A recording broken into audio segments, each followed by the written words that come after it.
video is going to be how to colorize, let's say, macarons, for example. So these macarons over here from this photo shoot, they're just ceramic. We actually made them out of with clay, and then we fired them to have, like, you know, reusable props every year.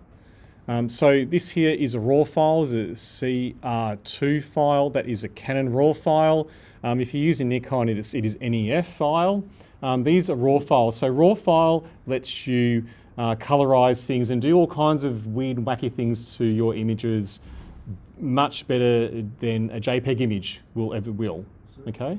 So can you throw as well? Are those macarons? You can't eat those macarons. They're ceramic. Does that mean I can throw it at someone? You can throw it at someone, it will really hurt them. Is it Yeah. good? I wouldn't recommend eating them either because they're quite tough on your teeth, you know. Break when you throw it from one Okay, so I'm just going to right click on this and I'm going to open this one up with Photoshop. Remember, we are recording this. Okay, so we're in Camera Raw right now. So Camera Raw lets you do all kinds of whiz-fangle things. Oh, yeah, you can color grade. Yeah, so I can color grade it. I can change this to, let's see how it works as daylight. No. Let's see how it works on the flash. No, it doesn't look good at all. So we're going to do a custom white balance, and we know that this background is white in this photo itself. If you have your own scene, you know, at home or what have you, you need to use a grey card. So if you want a cheap grey card, go to Bunnings and get the paint sample swatch called Tranquil Retreat, and it is as close to grey as possible. It's pretty good. Okay. Tranquil Retreat it is. Okay, so here I'm just going to fix up my white areas. So I'm going to bring my white up to quite high here, and I'm going to bring my blacks down so that the blacks, if you're looking at the histogram, the blacks are just touching. That arrow needs to turn to white, it does. So you see here, this is the black and this is the white part of my document. And it's mainly white. The data is mainly in the white because this whole area is white, and the macarons are white as well. The whole idea of this is that you really do need a grey card in the shot as well, so you can get a good reference point of what is actually grey and what is a mid-tone. This looks all right. I could do a few other odds and sods, but since this is such a basic sort of thing here, we will leave it at that. I'm just going to click on Open right now. And so it's opened up in Photoshop, and I'm just going to make Photoshop nice and big. Okay, so we have our macarons here. We want to colorize these macarons. First of all, these wooden blocks are going to be taken out from the entire shot. So we could isolate them right from the start, or we could do that at the end. I'm preferring here to do this at the end. Is that okay? Now, my question to the student is are these macarons the same flavor, or are they different flavors?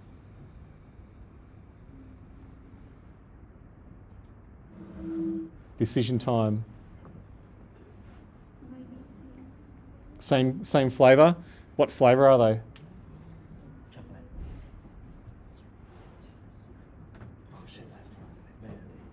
You don't know? Let's make them as like, let's say, peppermint ones. I don't know, a strawberry flavor macarons. Do they exist? Strawberry? Yeah. Okay, cool. So what we'll do here is we keep the background as normal. So I'm not going to be modifying or destroying image data. Okay, it's very important to understand this. We're going to be using these things here. Okay, so we're going to be using things such as we'll be using things such as a solid color, for example, and we're going to choose a solid color. So let's say we're going to choose our sort of pinky color for our strawberry one, and let's try and make one that's a little bit more. Oh, this one's a little bit more orange. And click on OK.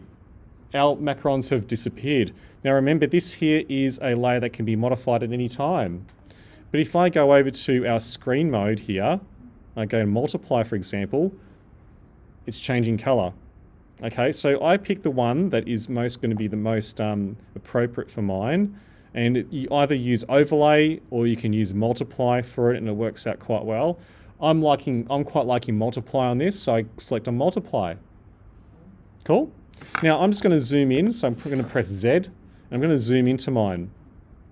Now the middle of the macaron, this little bit here, is where the white cream is in the macaron. Normally it's just like a white cream base. Okay, so what we're going to do here is we're going to take away this red from this. Now this part here is called a mask. So if I paint in black, it's going to remove the color. Do you understand that? Yes? So if I'm going to zoom right into here, I can either use the paintbrush tool, which is really big at the moment. Let's reduce it down in size. Make it a little bit smaller. A little bit smaller still. All right, and I'm going to now paint in roughly. Now you need to sort of be a little bit more sort of haphazard with it because nothing is completely straight. I could use curves to do this, okay, but the curves are going to make this whole thing really straight and too accurate, okay. Now my paintbrush right at the moment is to the hardness of 0, so I might bring my hardness up to 50%, so it's a little bit more of a straight edge on this. So you see this coming together now? Yes, so imagine if I did this whole thing. Okay, I'm just going to zoom out and you'll see that that part there is nice and white. Let's say if I did this towards the whole thing. Okay? That's how you do that. Is that cool? Sweet. Now I want to isolate these macarons. So what I can do is I can do it a few different ways. What I like to do is I like to create a folder, and I'm going to move this color into here, this background into here as well. Background, I'm just going to double click on it, change it to layer 0, and also bring it up into this group here. And I'm going to bring this one here down. Oh, it needs to belong to this group. What's going on? It is in that group. It is in that group. Okay, so this group, I can name this here M for macaron, and I'm going to now going to use the pen tool to isolate all this. Okay, I could use a pen tool, or could even use a thing called quick selection mask. Okay, sorry. You can do things a little bit better than the wand. This is like the old school method of doing this one here, quick selection tool, and I can go around and I can start selecting this like that. I can do it like that. That's very quick and sort of haphazard. So you see this actually starting to do its thing. It's a bit sort of smart. It sort of ends up doing its thing properly, but sometimes it needs a bit of help. Right, so it takes you a bit of time to do that. But what it does gives you a bit more of, I'd say a little bit more of a quicker sort of fluidity to it. If you just use the pen tool to create a path, a clipping path, it wouldn't be as believable because it's not so organic. Yeah? Do you understand this to a certain extent? Okay. So watch my other videos and you'll see that the clipping path method is good for some situations, not for every situation. So you can go around here and you can select that like this. Okay, you can go right around here. Okay. Obviously this one's not really working too well just there. It takes some time. In fact, I might edit this out a little bit so that passing time doesn't really happen. Okay, I might just show you one, I'll just show you one macaron so that you can see what's going to happen, okay? Is that cool? I'm just pressing the Alt button to remove the selection from bits and pieces. It's not really behaving itself too well, but it starts to, after you have a bit of a session with the Option button and adding to it. Yeah, it's very close to the same color. So that's not really working too well. I might actually stop doing that, remove the selection, and I might have to now go to Paths. So I go over to Paths tab here, and I click on a new path. Okay, and then I go over to the pen tool, which is over here. And what I do here is I need to zoom right in. So it's nice and big on your screen, and use the pen tool, which is the shortcut key for that is P, and you can click and drag like that The reason why I'm clicking and dragging is I can actually do really nice smooth curves. See how this section is all nice and smooth curved? So I can actually do that as well. Okay? And it takes some time to figure out how to use the path tool, but by far it's a lot more superior and probably a lot quicker than doing that quick selection tool.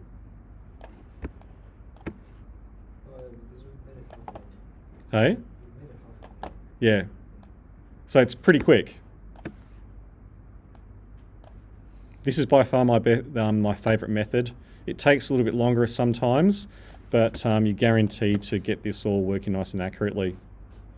The trick with this is that you zoom in as much as possible and you come in from the edge slightly, like about 2 pixels in from the edge when you do this, okay?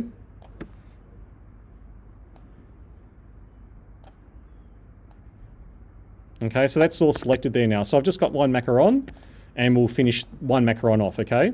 Is that cool? So this is now a path. I need to convert this path to a selection. So this is the thing here to select to convert into a selection.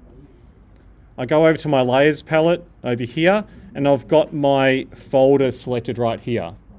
I now go over to this button here, which is a mask, and it converts it into a mask. It's isolated this macaron. Cool so far? What if it comes out inverted? Hey? What if it comes out inverted? Inverted? Yeah. Because you've drawn right around the object itself, it's not inverted. But if it's inverted, you go to select and then invert the selection. Yeah? Okay, so from here, you can actually now bring that,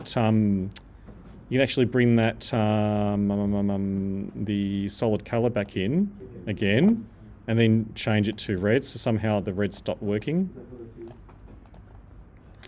And I've got here multiply. So I've got my nice, beautiful red macaron. So much liginal was used in this. Okay, it's not funny. I go back and I start painting in again my sort of white custardy thing in there. Okay, so you can do that all nice and a lot more accurately than I'm doing right now. Okay, and the beauty of this is that you have not modified that base layer, the original. So if I disable all this stuff, it comes back together again. Is that cool? So it's using non-destructive editing methods. Okay? Is this okay? Yes? So this is achievable.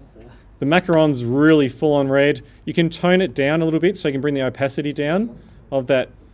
Well, no, you can't. You can adjust it here. Yeah, you can adjust it down so it's not as red, a little bit more believable. Yeah? Is that better? Okay. So you can do that. You can also change the color of that cream as well too. Does that help? Yes, no? Okay, thank you everyone. Goodbye.